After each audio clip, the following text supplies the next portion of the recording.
Bismillahirrahmanirrahim. Dear students, Assalamu alaikum and welcome to the next lecture of Mathematics first year, chapter number 3 matrices and determinants, exercise 3.3. आज के इस lecture का topic है properties of determinants, one of the most important topic. देखिए exercise 3.3 आपके syllabus की, आपके board के हवाले से एग्ज़ाम्स के लिए बहुत ही इम्पॉर्टेंट एक्सरसाइज है और इस एक्सरसाइज को अच्छी तरह से समझने के लिए आपको प्रॉपर्टीज़ ऑफ डिटर्मिनेंट का अच्छी तरह से अंडरस्टैंड करना बहुत ज़्यादा ज़रूरी है। So let's move to the topic. देखिए ये 8 प्रॉपर्टीज़ हैं जिनको हमने स्टडी करना है और इनको यूज़ करते हुए अपनी एक्सरसाइज 3.3 के आने वाले क्वेश्चंस को सॉल्व करना है। तो इन प्रॉपर्टीज़ को आप ध्यान से समझेंगे, कंसंट्रेशन से देखेंगे और उसके बाद हम फिर इनको अप्लाई करेंगे। सो फर्स्ट प्रॉपर्टी है कि किसी भी स्क्वायर मैट्रिक्स ए का डिटर्मिनेंट लिया जाए या उसके ट्रांसपोज का डिटर्मिनेंट लिया जाए, दोनों के रिज़ल्ट सेम होंगे। यानी मैट्रिक्स और उसके ट्रांसपोज दोनों के डिटर्मिनेंट्स सेम होते हैं, इन पर कोई फ़र्क नहीं पड़ता। नेक्स्ट प्रॉपर्टी है if in a square matrix A 2 rows और 2 columns are interchanged, the determinant of the resulting matrix is minus times the determinant of the original matrix. Means कि अगर आप किसी भी मैट्रिक्स ए की रो या कॉलम को आप इसमें इंटरचेंज करते हो, मीन्स रो 2 को रो 1 बना दो, रो 1 को रो 2 बना दो, तो ऐसा करने पर जो डिटर्मिनेंट की वैल्यू होगी वो नेगेटिव हो जाएगी। फॉर एग्जांपल डिटर्मिनेंट ऑफ ए की वैल्यू 9 थी, तो अब अगर आप इंटरचेंज कर दो रो को कॉलम से या कॉलम कोई सी 2 रोज़ को या कोई से 2 कॉलम्स को, तो इस केस में आंसर आपके पास -9 आ जाएगा। नेक्स्ट प्रॉपर्टी है if a square matrix A has 2 identical rows or columns then determinant of A is 0। अगर A मैट्रिक्स के 2 रोज़, कोई सी 2 रोज़ या कोई से 2 कॉलम्स आइडेंटिकल हैं, मींस के बिल्कुल एक जैसे हैं, तो फिर डिटर्मिनेंट की वैल्यू डायरेक्टली इक्वल टू 0 होती है। नेक्स्ट प्रॉपर्टी है कि if all the entries of a row or column are 0 then determinant of A is 0। देखिए कि अगर किसी भी डिटर्मिनेंट में कंप्लीट कोई रो 0 हो जाए या कोई सा भी एक कॉलम मुकम्मल 0 हो जाए, तो उस डिटर्मिनेंट को एक्सपैंड करके उसकी वैल्यू को फाइंड आउट करने की ज़रूरत नहीं है, डायरेक्टली आप कह देंगे कि value of the determinant is equal to 0। इस तरह से अगली प्रॉपर्टी देखिए कि if the entries of a row or column are multiplied by a number k then the determinant of the resulting matrix is k times the determinant of A। मतलब ये है कि अगर देखिए एक बात तो ये माइंड में रखिए कि मैट्रिक्स को अगर किसी नंबर से मल्टीप्लाई करवाया जाए तो ऐसी मल्टीप्लिकेशन को scalar multiplication of a matrix bye a scalar constant बोलते हैं। अगर हम किसी मैट्रिक्स को किसी नंबर से मल्टीप्लाई करवाते हैं तो वो नंबर मैट्रिक्स की सब एंट्रीज से मल्टीप्लाई होगा। लेकिन देखिए डिटर्मिनेंट के केस में कोई नंबर किसी डिटर्मिनेंट की किसी एक रो या किसी एक कॉलम से मल्टीप्लाई होगा। मैट्रिक्स होता तो वो नंबर मैट्रिक्स की हर एंट्री से, चाहे वो रो में थी चाहे वो कॉलम में थी, सब से मल्टीप्लाई होता। लेकिन डिटर्मिनेंट के केस में ऐसा नहीं होगा। कोई भी नंबर अगर आप डिटर्मिनेंट से मल्टीप्लाई करवाएं तो उस केस में वो उसकी या तो किसी first row, second row, third row, किसी एक रो से मल्टीप्लाई होगा या किसी एक कॉलम से मल्टीप्लाई होगा। और ऐसा करने पर फॉर एग्ज़ाम्पल डिटर्मिनेंट ऑफ ए की वैल्यू थी, एज्यूम करते हैं 10, आप डिटर्मिनेंट की फॉर एग्ज़ाम्पल रो 1 को मल्टीप्लाई करते हो 2 से, तो याद रखिए कि डिटर्मिनेंट ऑफ ए की वैल्यू ऐसा करने पर 2 टाइम्स डिटर्मिनेंट ऑफ ए के इक्वल आ जाएगी, मींस 20 के इक्वल आ जाएगी। यानी अगर आप डिटर्मिनेंट की किसी भी रो या किसी भी कॉलम को किसी अपनी ज़रूरत के तहत किसी नंबर से मल्टीप्लाई करते हो तो ऐसा किया तो जा सकता है, लेकिन फिर जो रिजल्टिंग डिटर्मिनेंट होगा उसकी वैल्यू उस नंबर के मल्टीपल में आ जाएगी। जनरली देखा जाए तो कहता है if the entries of row और a column are multiplied by number k then the determinant of the resulting matrix is k times the determinant of A। अब अगर आप चाहते हो कि मैं इस डिटर्मिनेंट की रो 1 को 2 से मल्टीप्लाई करवाऊँ भी और कोई इफ़ेक्ट भी ना पड़े, तो फिर देखिए कि आप जब 2 से मल्टीप्लाई करवाएंगे तो 2 टाइम्स डिटर्मिनेंट ऑफ A आ जाएगा। आप क्या करें कि डिवाइडेड बाय 2 करवा दें। ऐसा करने पे आप देख रहे हो कि डिटर्मिनेंट ऑफ A वापस 10 के इक्वल आ रहा है। मतलब ये हुआ कि अगर आप किसी डिटर्मिनेंट की रो 1, रो 2, रो 3 या कॉलम 1, कॉलम 2, कॉलम 3 या किसी भी एक रो या किसी भी एक कॉलम से मिसाल के तौर पर चाहते हो कि मैं 3 से मल्टीप्लाई करवा दूं, तो बाय 1/3 लिख देने से वो जो नंबर होगा वो मल्टीप्लाई किया जा सकता है और डिटर्मिनेंट पर कोई इफ़ेक्ट भी नहीं पड़ेगा। सो डिटर्मिनेंट के किसी भी रो या कॉलम को अपनी मर्ज़ी के तहत किसी नंबर से मल्टीप्लाई करवाया जा सकता है, लेकिन अगर आप चाहते हैं कि रिज़ल्ट पर कोई इफ़ेक्ट ना पड़े तो उसी नंबर से डिवाइड भी कर दें। सो डिवाइडिंग और मल्टीप्लाइंग करने से रिजल्टिंग डिटर्मिनेंट पर कोई इफ़ेक्ट नहीं पड़ेगा। So let's move to the next property.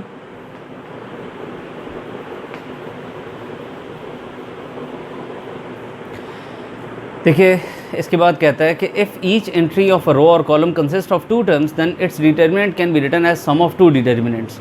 देखिए अगर कोई मैट्रिक्स है जिसमें कोई रो या किसी एक कॉलम में entries sum of two entries की फॉर्म में आ रही हैं, तो फिर जब उसका डिटर्मिनेंट लिया जाएगा तो डिटर्मिनेंट को स्प्लिट करके इन एंट्रीज़ को अलग अलग दो डिटर्मिनेंट्स के सम की फॉर्म में लिखा जा सकता है। मैं इसको प्रूव करूंगा एक्सरसाइज 3.3 के क्वेश्चन नंबर 3 में, उस वक्त आपको ये क्लियर हो जाएगी। सो अगली प्रॉपर्टी की तरफ मूव करते हैं। कहता है कि if to each entry of a row or column is added a non zero multiple of the corresponding entry of another row or column then the determinant of the resulting matrix A is determinant of ए।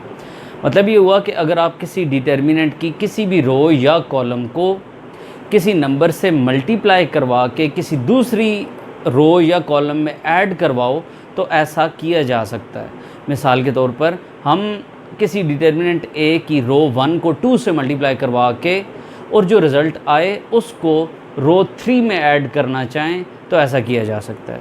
यानी किसी भी एक रो को किसी multiple से किसी number से multiply करके किसी दूसरी रो में ऐड करना चाहें तो ऐसा किया जा सकता है, और सिमिलरली कॉलम के केस में भी यही बात होल्ड करेगी।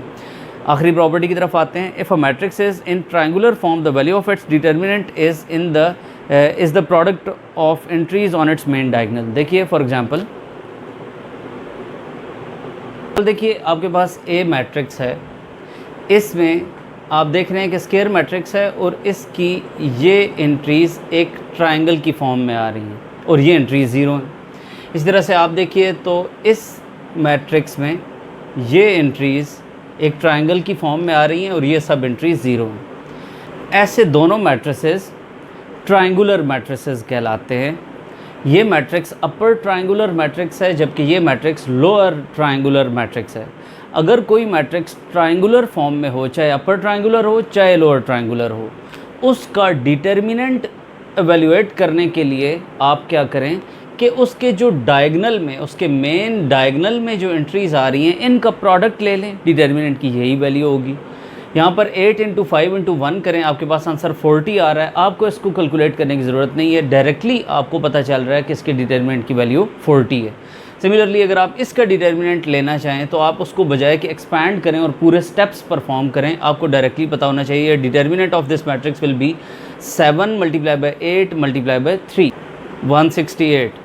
तो अब इसको कैलकुलेट करने की आपको कोई ज़रूरत नहीं थी, डायरेक्टली आपने इसके डायगोनल की आने वाली एंट्रीज़ को मल्टीप्लाई कर दिया। होप सो कि आपको ये 8 प्रॉपर्टीज़ क्लियर हैं। इनको मज़ीद बेहतर अंदाज से समझने के लिए हम एक्सरसाइज के क्वेश्चंस को सॉल्व करते हैं।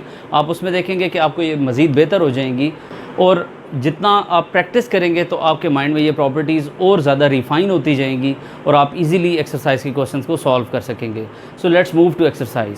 सो हियर इज़ क्वेश्चन नंबर 2। कहता है without expansion show that determinant of this is equal to 0। हमने इस डिटर्मिनेंट को इक्वल टू 0 प्रूव करना है। आप देखिए कि आपने प्रॉपर्टीज़ को यूज़ करना है जो अभी हमने स्टडी की है।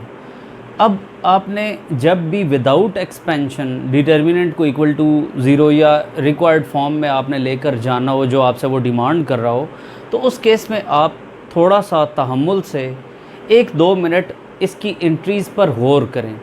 आपने ये देखना होगा कि अगर हम 2 रोज़ को आपस में कोई ऐड या सब्ट्रैक्ट करवाएं तो क्या कोई ऐसे हो सकता है कि कोई रो ज़ीरो हो जाए या कोई कॉलम ज़ीरो हो जाए। तो आपने पढ़ा है कि अगर एक रो या एक कॉलम ज़ीरो हो तो डिटर्मिनेंट ज़ीरो होता है। एक इस तरह से हो सकता है। एक तरीका ये हो सकता है कि 2 रोज़ या 2 कॉलम्स को किसी भी तरह से आइडेंटिकल बनवाया जा सके। मींस के हम कोई 2 रोज़ को आपस में माइनस करते हैं तो कोई 2 रोज़ बिल्कुल एक जैसी आ जाती हैं या कोई 2 कॉलम्स एक जैसे आ जाते हैं। तो ऐसे इस केस में भी डिटर्मिनेंट की वैल्यू डायरेक्टली 0 की इक्वल आ जाएगी। तो इस तरह से हमने सिर्फ डिटर्मिनेंट पर थोड़ा सा फोकस करके और ये देखना है कि एंट्रीज़ किस तरह से लिखी हुई हैं, हम ऐड करवाएं या सब्ट्रैक्ट करवाएं या क्या ऑपरेशन परफॉर्म करें कि हम राइट हैंड साइड के इक्वल लेकर आ सकते हैं। तो अगर मैं इस डिटर्मिनेंट को देखूं, मैं मिसाल के तौर पर इस कॉलम और इस कॉलम को अगर मैं गौर से देखूं तो 8 - 7 1 आ जाएगा, 5 - 4 1 आ जाएगा, 4 - 3 1 आ जाएगा। उसके बाद अगर आप देखिए तो इस कॉलम में से इस कॉलम को माइनस करवाया जाए, 7 - 6 1, 4 - 3 1, 3 - 2 1, तो इट मीन्स 1 1 1 1 1 1। ये दोनों जो कॉलम्स हैं ये आइडेंटिकल बनवाए जा सकते हैं। आप कोई और तरीका भी कर सकते हैं, लाजमी नहीं है कि मतलब यही बिहेवियर आ रहा होगा। आपने थोड़ा सा गौर करके मे बी एक स्टूडेंट इसको किसी और तरह से करे, दूसरा स्टूडेंट किसी और तरह से करे। मिसाल के तौर पर मैं रोज़ की तरफ अगर आऊँगा, मिसाल के तौर पर मैं इसमें से इसको माइनस करवाऊँ, 6 - 3 का आंसर यहाँ पर 3 आ जाएगा, 7 - 4 3 आ जाएगा, 8 - 5 3 आ जाएगा। उसके बाद आप यहाँ से इसमें से इसको माइनस करवाएं, 3 - 2 1, 4 - 3 1, 5 - 4 1, 3 3 3 1 1 1। आप इसमें से 3 किसी रो या कॉलम में से कॉमन निकाल सकते हो, तो उस केस में भी डिटर्मिनेंट में 2 रोज़ आइडेंटिकल आ जाएंगी, डिटर्मिनेंट फिर भी 0 हो जाएगा। तो इस तरह से मैं आपको बता रहा हूँ कि किसी भी तरह से किया जा सकता है, सिर्फ आपने थोड़ा सा फोकस करना है, थोड़ा सा गौर करना है एंट्रीज़ पर, और उसके बाद आपने कोई भी सर्टेन स्टेप्स लेते हुए उसको रिक्वायर्ड रिज़ल्ट की जानिब लेकर जाना है। सो स्टार्ट करते हैं। पहले क्वेश्चन को लेफ़्ट हैंड साइड लिखते हैं और उसके बाद सोचते हैं कि हमारे लिए कौन सा काम थोड़ा सा ईजी है या कम स्टेप्स में हम अपने रिक्वायर्ड रिज़ल्ट को अटेन कर सकते हैं यूजिंग द प्रॉपर्टीज़ जो हमने पढ़ी हैं। ठीक है, so let's start. Left hand side मैंने लिख दी। अब देखिए कि अगर हम इस कॉलम में से इस कॉलम को माइनस करवाएं, यानी मैं कहना चाह रहा हूं कि अगर हम C3 - C2 करवाएं, कॉलम 3 माइनस कॉलम 2 करवाएं, तो देखिए कि एक तो आप यहां पर इक्वल टू साइन यूज़ करेंगे, डिटर्मिनेंट के लिए ऐसे ही आएगा। अब कॉलम 3 पर ऑपरेशन हो रहा है, इसको फ़िलहाल ना लिखें। बाकी 2 कॉलम्स जिन पर ऑपरेशन नहीं हो रहा उनको एज इट इज़ लिख दें, 6 3 2 7 4 3, इनको एज इट इज़ लिख दें। ऑपरेशन अप्लाई हो रहा C3 पे, किसकी हेल्प से हो रहा है? C2 की। तो C3 - C2 करना है, मींस आपने 8 - 7 करना है, 5 - 4 करना है, 4 - 3 करना है। अब आप इसका रिज़ल्ट लिख दें, तो देखिए आप लिखेंगे 6 3 2 7 4 3 1 1 1। अब अगर आप देखिए तो हम इस कॉलम में से इस कॉलम को अगर माइनस करवाएं, 7 - 6 भी 1 आ जाएगा, 4 - 3 भी 1 आ जाएगा, 3 - 2 भी 1 आ जाएगा। तो इस केस में 2 कॉलम्स आइडेंटिकल बनवाए जा सकते हैं। मैं क्या करता हूँ, लिख देता हूँ बाय C2 - C1। बाकी जिन कॉलम्स पर देखिए ऑपरेशन अप्लाई सिर्फ C2 पर हो रहा है, बाकी 2 कॉलम्स एज इट इज़ लिख दें ताकि आप कंफ्यूज ना हो। बाकी कॉलम्स हैं 6 3 2 और जो थर्ड कॉलम है वो ये है। अब ऑपरेशन सिर्फ और सिर्फ सेकंड कॉलम पर आपने अप्लाई करना है, और वो करना क्या है, इस कॉलम को में से इस कॉलम को माइनस कर देना है, यानी 7 - 6 4 - 3 3 - 2। तो अब आप देखिए 6 3 2 तो ऐसे ही आएगा, लेकिन इसका आंसर 1 1 1, इसी तरह 1 1 1। तो आप देख रहे हैं कि 2 कॉलम्स आइडेंटिकल हैं। हमने ये प्रॉपर्टी पढ़ी है कि अगर 2 रोज़ या 2 कॉलम्स आइडेंटिकल हों तो डिटर्मिनेंट की वैल्यू डायरेक्टली 0 होती है, हमें उसे एक्सपैंड करके और एवेल्यूएट करने की ज़रूरत नहीं है। So without expansion we can say that determinant of this is equals to 0। और आप यहाँ पर रीज़न लिख दें, because column 2 and column 3 are identical. I think कि आपको ये समझ में आ रहा है, लेकिन जैसे जैसे हम नंबर ऑफ़ क्वेश्चन ज़्यादा करते जाएंगे आपका कॉन्सेप्ट मज़ीद बेहतर होता चला जाएगा। सो सेकंड पार्ट में लेफ़्ट हैंड साइड लेते हैं। अगर आप देखें तो आप इस कॉलम को सिंपली अगर इस कॉलम में ऐड कर दें तो रिज़ल्ट बिल्कुल यही आ जाएगा। हम इसको करके देखते हैं बाय, आप देखिए आप इस कॉलम को इस कॉलम में ऐड कर रहे हो, यानी कॉलम 2 में ऐड कर रहे हो कॉलम 3 को। तो अब आप इक्वल टू साइन डालेंगे आपने कॉलम 2 पर ऑपरेशन करना है, बाकी दोनों कॉलम्स को ऐसे ही लिख दें, 2 1 2 को ऐसे ही लिख दें, -1 0 5 को ऐसे ही लिख दें। आपने ऑपरेशन सेकंड कॉलम पर करना है और इसमें थर्ड कॉलम को सिंपली ऐड करना है। तो 3 + -1 1 + 0 -3 + 5। अब इसका रिज़ल्ट लिख दें। आप देखिए 2 1 2, 3 - 1 का आंसर 2, 1 + 0 का आंसर 1, 5 - 3 का आंसर 2, -1 0 5। अब आप देख रहे हैं कि ये बिल्कुल दोनों कॉलम्स आइडेंटिकल हैं। सो डिटर्मिनेंट की वैल्यू क्या हो जाएगी? 0। और इसका रीज़न क्या होगा? Because column 1 and column 2 are identical. अब हम इस थर्ड पार्ट की तरफ मूव करते हैं। अगेन आपने इस डिटर्मिनेंट की वैल्यूज़ को थोड़ा सा फोकस करना है। आपने देखना है कि देखिए, अगर मैं इस रो को इस कॉलम में से माइनस करवाऊँ तो 7 - 4 का आंसर 3, 8 - 5 का आंसर 3, 9 - 6 का आंसर 3। इसी तरह से अगर मैं इस रो को फिर इस कॉलम रो में से माइनस करवाऊँ तो 4 - 1 3, 5 - 2 3, 6 - 3 3, यानी 3 3 का गैप आ रहा है इसके अंदर।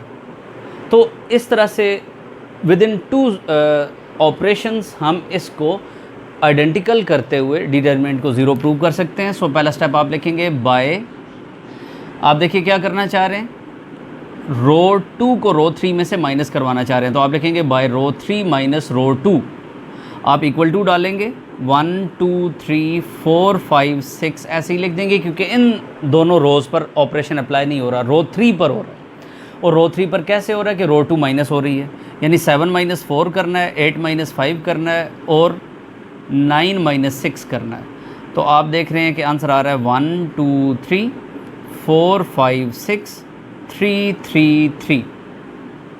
अब आप देखिए कि अगर मैं इस रो को इस रो में से माइनस कर दूं, यानी रो 2 - रो 1 कर दूं, तो ये सारे भी 3 3 3 हो जाएंगे। सो आप लिखेंगे बाय R2 - R1। आप इक्वल टू साइन डालेंगे, आपने रो 2 पर ऑपरेशन अप्लाई करना है। आप रो 2 को छोड़ दें, बाकी रोज़ एज इट इज़ लिखते हैं, 1 2 3 और 3 3 3, इन रोज़ को एज इट इज़ लिख दें। आपने सिर्फ रो 2 पर ऑपरेशन अप्लाई करना है और करना क्या है कि 4 - 1 करवाना है, 5 - 2 करना है, 6 - 3 करना है। अब आप देखिए तो 1 2 3, इसका रिज़ल्ट 3, इसका रिज़ल्ट 3, इसका रिज़ल्ट 3, और सिमिलरली ये सारे भी इसी तरह से 3 3 और 3 हैं। तो अब आप देख रहे हैं कि ये रो और ये रो बिल्कुल एक जैसी हैं। तो आप इसका डिटर्मिनेंट डायरेक्टली इक्वल टू 0 लिख दोगे। आपको इसे एक्सपैंड करके और फाइंड आउट करने की ज़रूरत नहीं है वैल्यू कि क्या आती है। आप डायरेक्टली कह सकते हो कि 0 आ सकती है, 0 आएगी, because R2 and R3 are identical. So I think कि आप विदाउट एक्सपेंशन इन तमाम डिटर्मिनेंट्स को यूजिंग द प्रॉपर्टीज़ जो हम लोगों ने पढ़ी हैं, उन प्रॉपर्टीज़ का इस्तेमाल करते हुए आप इन डिटर्मिनेंट्स की वैल्यूज़ को फाइंड आउट करने में सक्सेसफुली आप अंडरस्टैंड कर सके हो इस कॉन्सेप्ट को। जैसे जैसे हम अगले क्वेश्चंस को सॉल्व करेंगे, आपका कॉन्सेप्ट मज़ीद बेहतर होता चला जाएगा और आपका इन क्वेश्चंस पर होल्ड आता जाएगा कि अगर आप इनको खुद से प्रैक्टिस करेंगे तो। So let's move to next question. तो देखिए क्वेश्चन नंबर 3 है, show that this determinant is equal to sum of these two determinants. देखिए पहली बात तो ये है कि जब वो सिर्फ शो दैट कह रहा है तो इट मीन्स कि आप एक्सपैंड करें या एक्सपैंड ना करें, ये आपकी अपनी चॉइस है। तो आप इसको एक्सपैंड करना चाहें तो अपनी नीड के मुताबिक कर भी सकते हैं, और यूजिंग प्रॉपर्टीज़ अगर आप करना चाहें तो उस तरह से भी ठीक है। एक अब इसकी हमने लेफ़्ट हैंड साइड ली है। अब इसमें आप देखिए कि यूजिंग द प्रॉपर्टी नंबर 6 जो हमने पढ़ी थी कि जी अगर इस तरह से कोई भी डिटर्मिनेंट है जिसके अंदर एंट्रीज़ किसी रो या किसी कॉलम की सम की फॉर्म में आ रही हैं, तो हम उसे सम ऑफ टू सेपरेट डिटर्मिनेंट्स की फॉर्म में लिख सकते हैं। एक तो ये तरीका है कि हम कहते हैं by using the property this is equal to this, ये तो विद इन 1 स्टेप हो जाएगा। लेकिन अगर पेपर में 4 मार्क्स का क्वेश्चन आता है तो उस केस में फिर आप इसको एक्सपैंड करके प्रूव करोगे कि ये कैसे पॉसिबल है। तो उसके लिए देखिए लेफ़्ट हैंड साइड हमने ली है, हम इसको इस कॉलम से एक्सपैंड कर देते हैं। तो एक्सपैंड करेंगे तो एलिमेंट मल्टीप्लाइड बाय इट्स को फैक्टर आ जाएगा। इस एलिमेंट का को फैक्टर लिखने के लिए आपको इस और इस रो और कॉलम को डिलीट करना पड़ेगा और इन 4 एंट्रीज़ को लिख देना पड़ेगा डिटर्मिनेंट में, और साइन -1 की पावर में इस एंट्री की लोकेशन आ जाएगी। सो 3 + 1 आप लिख देंगे। इस जगह पर आप देखिए तो एलिमेंट इनटू इट्स कोफैक्टर लिखा जाएगा। इस रो और इस कॉलम को आप डिलीट करके इन 4 एंट्रीज़ को इस डिटर्मिनेंट में लिखेंगे, और इसके बाद देखिए कि -1 की पावर में इसकी लोकेशन आएगी, यानी ये सेकंड रो और थर्ड कॉलम में है, तो -1 की पावर 2 + 3 आएगी विच इज़ 5। तो इस वजह से हमने यहाँ पर माइनस डाला। उसके बाद यहाँ पर प्लस क्यों डाला, क्योंकि एलिमेंट जो है वो 3 लोकेशन पर है, यानी A33 लोकेशन पर है, तो -1 की पावर में 3 + 3 यानी 6 आएगा और पावर और साइन पॉजिटिव हो जाएगा। आप इसका एलिमेंट लिखोगे और इसका कोफैक्टर लिखोगे, तो आप इन दोनों को एलिमिनेट कर दोगे और इन 4 एंट्रीज़ का डिटर्मिनेंट लिख दोगे। अब आप देखिए तो आपने इस डिटर्मिनेंट को इस एंट्री से भी और इस डिटर्मिनेंट को इस एंट्री से भी मल्टीप्लाई करवाया। इसी तरह से इस डिटर्मिनेंट को भी इन दोनों एंट्रीज से और इस डिटर्मिनेंट को भी इन दोनों एंट्रीज से मल्टीप्लाई करवा के अरेंज करवा दिया। A13 और डिटर्मिनेंट, A23 और डिटर्मिनेंट, A33 और डिटर्मिनेंट मैंने अरेंज करके लिख दिए, ये और ये। और इसके बाद आप α13 और ये डिटर्मिनेंट, α23 और ये डिटर्मिनेंट, और α33 और ये डिटर्मिनेंट, ये 3 आप देख रहे हैं। अब आप इन सब को वापस कंबाइन कर सकते हैं, यानी आप ये जानते हो कि element into cofactor plus element into cofactor plus element into cofactor 3/3 order के डिटर्मिनेंट को डिनोट करता है। तो अब ये एलिमेंट और ये एलिमेंट किस कॉलम में आ रहे हैं, थर्ड कॉलम में आ रहे हैं, तो ये कॉलम में आने वाले एलिमेंट्स को ऐसे लिख देंगे, और उसके बाद आप इसको वापस कंबाइन करके इस तरह से आप लिख रहे हो, इसको भी इसी तरह से आपने इस तरह से लिख दिया। अब आप अगर इसको एक्सपैंड करके वापस चेक करना चाहें कि क्या ये वाकई इसके इक्वल है, तो आप लिखेंगे एलिमेंट A13, आप इस और इसको डिलीट करेंगे और आप ये सारी 4 एंट्रीज़ लिखेंगे, ये लिखी हुई हैं। उसके बाद आप देखिए कि आप इसको इसके बाद अब आप इसकी सेकंड इस एंट्री A23 को लिखें, तो A23 के बाद आप इसकी इस कॉलम और इस रो को डिलीट करके ये और ये एंट्री लिखेंगे, तो ये लिखी हुई है।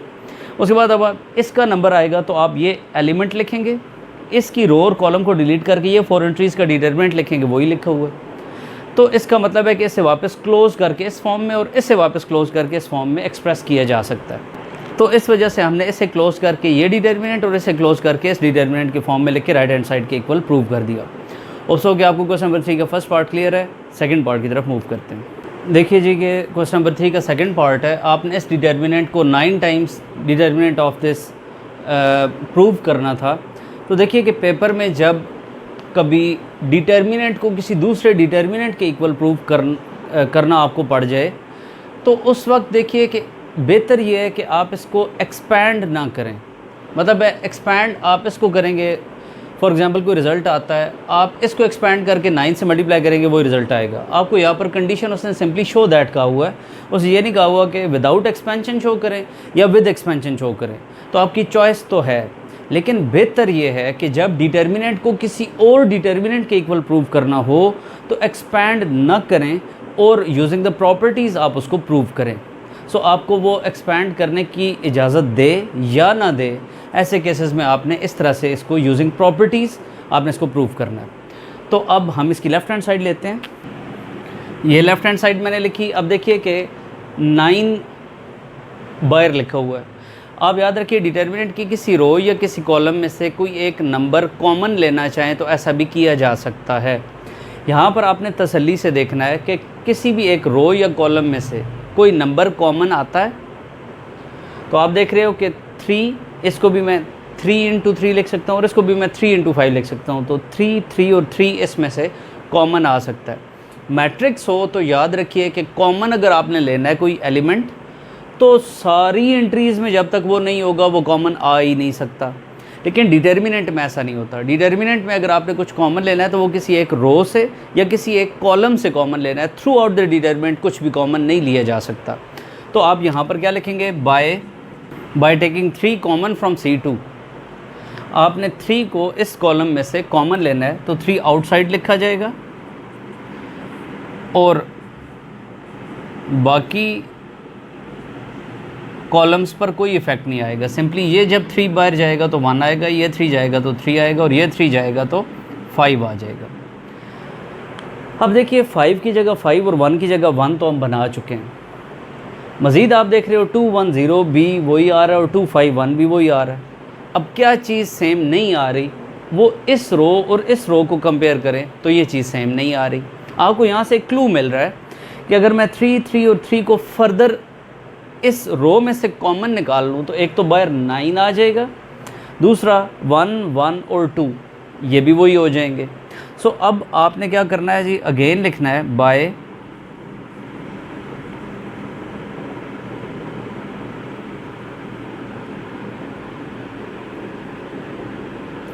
टेकिंग 3 कॉमन फ्रॉम और 2।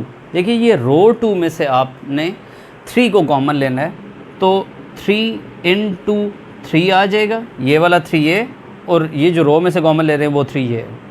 तो अब देखिए पीछे क्या बचेगा, 210 तो ऐसे ही आ जाएगा, यहाँ से 3 जाए 1 1 2 और 251 अगेन ऐसे ही आ जाएगा। तो अब आप देखिए तो ये 9 टाइम्स द डिटर्मिनेंट आ रहा है, तो आपने इसको 9 टाइम्स द डिटर्मिनेंट लिख दिया और राइट हैंड साइड के इक्वल प्रूव कर दिया। आई थिंक कि आपको थोड़ा बहुत मज़ीद बेहतर हो रहा है कॉन्सेप्ट। अगर आप थर्ड पार्ट की तरफ मूव करेंगे मज़ीद रिफाइन होगा। आपने इन क्वेश्चंस को खुद पर्सनली जब तक सॉल्व नहीं करेंगे आपको ये चीज़ें अच्छी तरह से समझ नहीं आएंगी। सो ट्राई करें कि आप ख़ुद इनको अपने हाथ से लिख सकें और इस पर काम कर सकें। देखिए जी थर्ड पार्ट में आपने इस डिटर्मिनेंट को equal to L square into 3a plus L के इक्वल प्रूव करना है।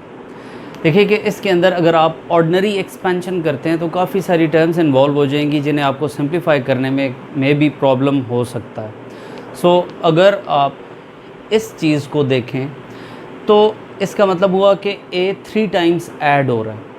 अगर हम इस कॉलम और इस कॉलम को इस कॉलम में उठाकर ऐड कर दें तो a प्लस एल में a और a ऐड होने पर 3a प्लस एल आ जाएगा ये चीज़।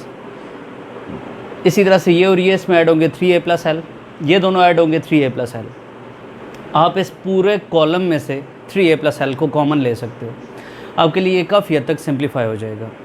तो वैसे तो चॉइस है आपके पास, आप इस पर ये रोज़ या कॉलम ऑपरेशंस अप्लाई किए बग़ैर आप इसको एक्सपैंड कर दो, उस तरह भी हो सकता है। सो हम इसको किसी भी तरह से कर सकते हैं। अब इसी तरह से अगर आप देखिए तो मैं इस रो में इस और इन रोज़ को इसमें ऐड करवा दूं तो a plus L plus A plus A 3a plus L, इधर भी 3a प्लस एल, इधर भी 3a प्लस एल आ जाएगा। और 3a प्लस एल को अगर हम कॉमन निकाल लें तो वो ऐसे भी 3a प्लस एल बनाया जा सकता है। फिर रिजल्टिंग जो भी आ रहा होगा मैट्रिक्स आप उसको उस तरह से लिख लेंगे। तो ट्राई करते हैं इसको सॉल्व करने की, लेफ़्ट हैंड साइड लेते हैं।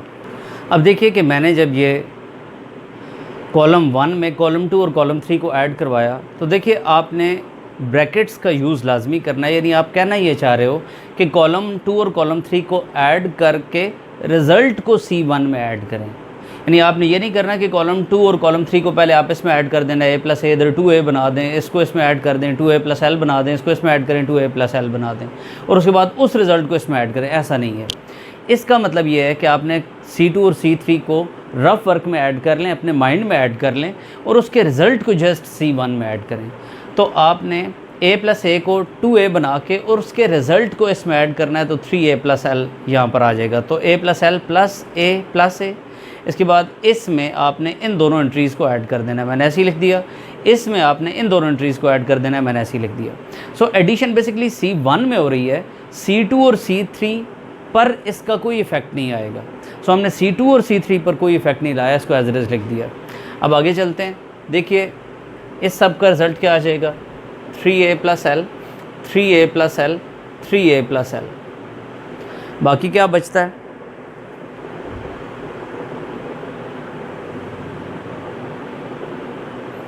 आप देखिए कि आप इस 3a प्लस एल को कॉमन ले सकते हो फ्रॉम C1। तो आप लिख दो by taking 3a plus L common from C1। तो 3a प्लस एल कॉमन आ जाएगा, बाकी 1 1 और 1 बचेगा, a plus L a plus L. अब इसके बाद एक तो ऑप्शन आपके पास ये है कि आप इसको एक्सपैंड कर दो। अब कैलकुलेशंस कंपैरेटिवली इजी होंगी, लेकिन अगर आप ऐड नहीं करते अगर आप एक्सपैंड नहीं करते तो अगर आप इस रो को इस रो में से और इस रो में से माइनस कर दो तो क्या आएगा, 1 माइनस 1 ज़ीरो हो जाएगा, ए प्लस एल में से ए माइनस होगा तो सिर्फ एल रह जाएगा, ए में से ए माइनस होगा तो ज़ीरो आ जाएगा। So zero L zero. और यहाँ पर आप देखेंगे कि जब इसमें से माइनस होगा तो ज़ीरो, यहाँ पर ज़ीरो और यहाँ पर सिर्फ एल आ जाएगा। हम इसको देखते हैं। देखिए आपने क्या करना है, bye R2 minus R1 and R3 minus R1। अब आप देखिए किस रो पर ऑपरेशन नहीं हो रहा, R2 पर भी हो रहा है, R3 पर भी हो रहा है, R1 पर नहीं हो रहा, उसको ऐसे ही लिख दें 1A, इसको ऐसे ही लिख देते हैं। अब हमने बेसिकली रो 2 पर ऑपरेशन अप्लाई करना है और करना क्या है कि रो 1 को माइनस करवा देना है। तो क्या आएगा जी, 1 माइनस 1 आ जाएगा, ए प्लस एल माइनस ए आ जाएगा और ए माइनस ए आ जाएगा। उसके बाद रो 3 में से रो 1 को माइनस कर देना है, 1 माइनस 1 आ जाएगा, ए माइनस ए आ जाएगा, ए प्लस एल माइनस ए आ जाएगा। रिजल्ट को लिखते हैं, क्या आता है जी, 1A 0, ये दोनों कैंसिल हो जाएंगे, एल, ये दोनों कैंसिल 0, ये दोनों कैंसिल 0, ये दोनों कैंसिल 0 और ये दोनों कैंसिल एल। अब आप देख रहे हो कि ये डिटर्मिनेंट ट्रायंगुलर फॉर्म में आ रहा है। मैंने आपको बताया था कि अगर कोई डिटर्मिनेंट ट्रायंगुलर फॉर्म में हो तो उसकी डिटर्मिनेंट की जो वैल्यू है वो उसकी डायगोनल एंट्रीज़ का प्रोडक्ट होता है। तो हमें इसे एक्सपैंड करने की ज़रूरत नहीं है, हम इसे डायरेक्टली कह सकते हैं कि product of the entries, the value of this determinant is equal to product of entries 1 into L into L. तो देखिए ये एल स्क्वायर आ रहा है, so L square into 3, so L square into 3A plus L, this is right hand side. I think कि आपको अब मज़ीद भी कॉन्सेप्ट क्लियर होता जा रहा है और जैसे जैसे हम नेक्स्ट क्वेश्चंस कवर करते जाएंगे आप इन प्रॉपर्टीज़ पर एक अच्छा होल्ड बना सकेंगे और आप आने वाले क्वेश्चंस को बहुत आसानी के साथ बहुत अच्छे अंदाज में कर सकेंगे। So keep watching this channel. अगर आप लोगों को ये वीडियोस पसंद आ रही हैं, आपके लिए यूज़फुल हैं, तो इन्हें प्लीज़ अपने तक ना रखिए, इनको ज़्यादा से ज़्यादा शेयर करें ताकि मैक्सिमम स्टूडेंट्स बेनिफिट हासिल कर सकें। लाइक करें, सब्सक्राइब करें, कमेंट करें और शेयर करें। Thank you so much for watching. Take care. अल्लाह हाफिज़।